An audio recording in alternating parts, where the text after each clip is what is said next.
Welcome students to this complete explainer.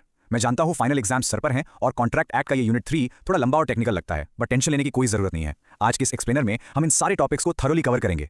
Legality of object से लेकर contingent contracts तक हर एक कॉन्सेप्ट आज आपके दिमाग में बिल्कुल छप जाएगा। ये कंप्लीट रिवीजन पैकेज है आपके फाइनल एग्जाम्स के लिए। Let's get started.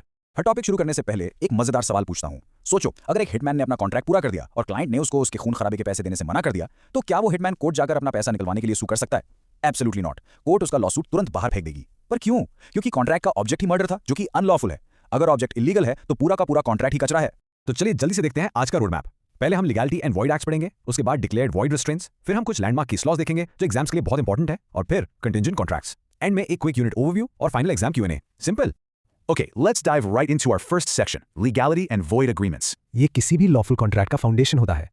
अब देखो, एक बात हमेशा याद रखना, भले ही आपके पास ऑफर हो, एक्सेप्टेंस हो और पैसे भी दे दिए हों, बट अगर लॉ की नजर में आपका ऑब्जेक्ट खराब है तो कोर्ट आपकी कोई मदद नहीं करेगा। स्टूडेंट्स, मेरी आपसे रिक्वेस्ट है कि इस लीगल बैकबोन टेबल का जल्दी से एक स्क्रीनशॉट ले लो। सीरियसली, ये आपका एग्जाम टाइम का सबसे बड़ा चीट शीट है। ये सारे सेक्शंस आपके कॉन्ट्रैक्ट की बाउंड्रीज डिफाइन करते हैं। सेक्शन 23 क्लियरली बताता है कि कॉन्ट्रैक्ट कब डर्टी या अनलॉफुल माना जाता है। सेक्शन 24 कहता है कि अगर लीगल और इलीगल पार्ट्स आपस में जुड़ गए हैं और अलग नहीं हो सकते तो पूरा कॉन्ट्रैक्ट ही फेल हो जाएगा। उसी तरह सेक्शन 26 और 27 मैरिज और ट्रेड रोकने से डील करते हैं, जबकि सेक्शन 30 सट्टा लगाने को वॉइड कहता है। सेक्शन 31 और 56 कंडीशंस और इंपॉसिबल सिचुएशंस की बात करते हैं। डोंट वरी, इन सबको हम डिटेल में अभी तोड़ते हैं।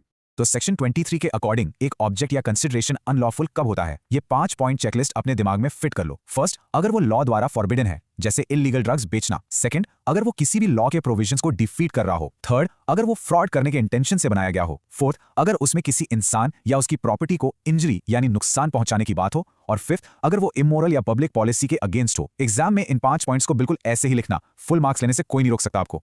और ध्यान देना, जब भी एग्जाम में पब्लिक पॉलिसी को एक्सप्लेन करना हो तो इस गोल्डन की कोड को जरूर हाईलाइट करना। Public policy is an unruly horse and once you get astride it, you never know where it will carry you. ये लाइन जजेस की अप्रोच को ब्रिलियंटली इलस्ट्रेट करती है। इसका मतलब है कि पब्लिक पॉलिसी एक अड़ियार घोड़े की तरह है। एक बार आप उस पर बैठ गए तो पता नहीं वो आपको किस डायरेक्शन में ले जाएगा। इसीलिए कोर्ट्स किसी भी कॉन्ट्रैक्ट को सिर्फ पब्लिक पॉलिसी के नाम पर वॉइड बोलने से काफी बचती हैं। Moving on to section 2, expressly declared void restraints, यानी the do not restrict rules. कुछ एग्रीमेंट्स ऐसे होते हैं जिन्हें लॉ ओपनली और स्ट्रिक्टली मना करता है। इन तीनों रिस्ट्रिक्शंस को बिल्कुल आम जिंदगी के एग्जाम्पल से समझो। सेक्शन 26 कहता है कि आप किसी मेजर इंसान को पैसे देकर ये नहीं बोल सकते कि वो पूरी जिंदगी शादी ना करे। ये सिंपली वॉइड है। सेक्शन 27 है रिस्ट्रेंट ऑफ ट्रेड। मान लीजिए आपने अपने पड़ोसी दुकानदार को पैसे दिए और कहा, भाई तुम अपना बिजनेस छोड़ दो ताकि मेरी दुकान चले। लॉ इसको स्ट्रिक्टली वॉइड मानता है। और सेक्शन 56 तो सबसे आसान है, इम्पॉसिबल एक्ट्स। अगर आप किसी के साथ एग्रीमेंट करते हो कि मैं जादू से खजाना ढूंढ लूंगा, मुझे एडवांस दो, नो वे। ये मैजिक और इम्पॉसिबल इवेंट्स लीगली बाउंड नहीं हो सकते। अब आते हैं सेक्शन 3 पर, लैंडमार्क केसेस, नॉर्डनफेल्ड एंड घेरूलाल। ये वो सीक्रेट है जो आपको डेफिनेटली डिस्टिंक्शन मार्क्स दिलाएगा। हमारा पहला बड़ा केस है नॉर्डनफेल्ड वर्सेस मैक्सिम नॉर्डनफेल्ड गन्स को। एक बहुत फेमस गन मेकर था नॉर्डनफेल्ड। उसने अपनी ग्लोबल गन कंपनी एक बहुत हेवी प्राइस पर बेची और प्रॉमिस किया कि वो 25 साल तक दुनिया में कहीं भी गन्स नहीं बनाएगा। बाद में वो अपने ही प्रॉमिस से मुकर गया। बोला कि ये तो सेक्शन 27 के अंडर रिस्ट्रेंट ऑफ ट्रेड है।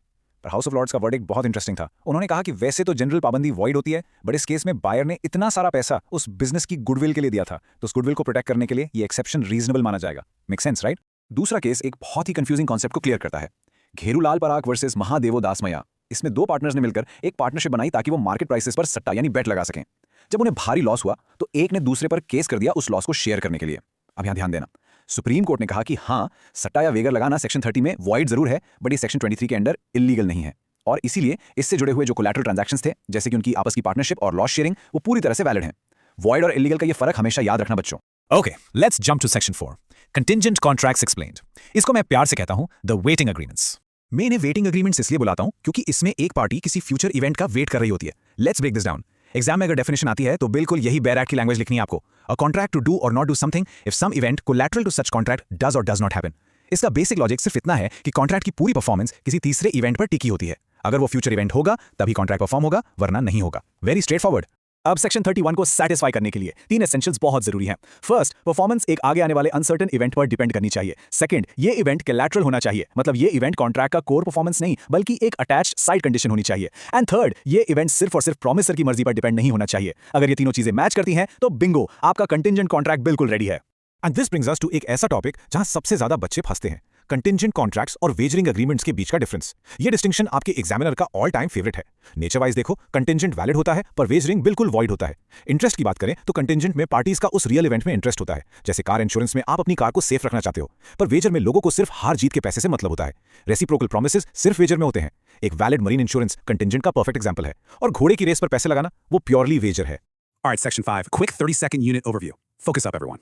पूरा यूनिट हमने कवर कर लिया है। बस एक बात याद रखना कि इन सब के अलावा रिस्ट्रेंट ऑफ लीगल प्रोसीडिंग्स और अनसर्टेन अग्रीमेंट्स भी एक्सप्रेसली वॉइड होते हैं। अब अपना पूरा ध्यान फोकस करो क्योंकि हम इस पूरे यूनिट को अंडर 30 सेकंड्स रिवाइज करने वाले हैं। प्रॉब्लम बेस्ड क्वेश्चन आते ही ये 4 स्टेप्स लगाना। स्टेप 1, कॉन्ट्रैक्ट का ऑब्जेक्ट चेक करो, क्या वो लीगल है। स्टेप 2, देखो क्या उसमें मैरिज या ट्रेड रोकने का रिस्ट्रेंट तो नहीं लग रहा। स्टेप 3, क्या पार्टी किसी फ्यूचर इवेंट का वेट कर रही है, अगर हाँ तो ये कंटिजेंसी है। एंड स्टेप 4, क्या फाइनल टास्क लॉजिकली इम्पॉसिबल तो नहीं सेक्शन 56 के अंडर। ये सिंपल फ्लो चार्ट फॉलो करो और केस स्टडी का कोई भी सवाल एग्जाम में गलत नहीं होगा। And finally, Section 6, Final Exam Q&A Check. Let's test your knowledge. तो चलिए इस एक्सप्लेनर को एंड करने से पहले आपका एक छोटा सा टेस्ट हो जाए। देखते हैं आपका ध्यान कितना था वीडियो में। मेरा आपसे पहला सवाल है, is a wagering agreement illegal under section 23 of the Indian contract act. थोड़ा दिमाग लगाइए, अभी हमने एक फेमस लैंडमार्क केस पढ़ा था इस पे।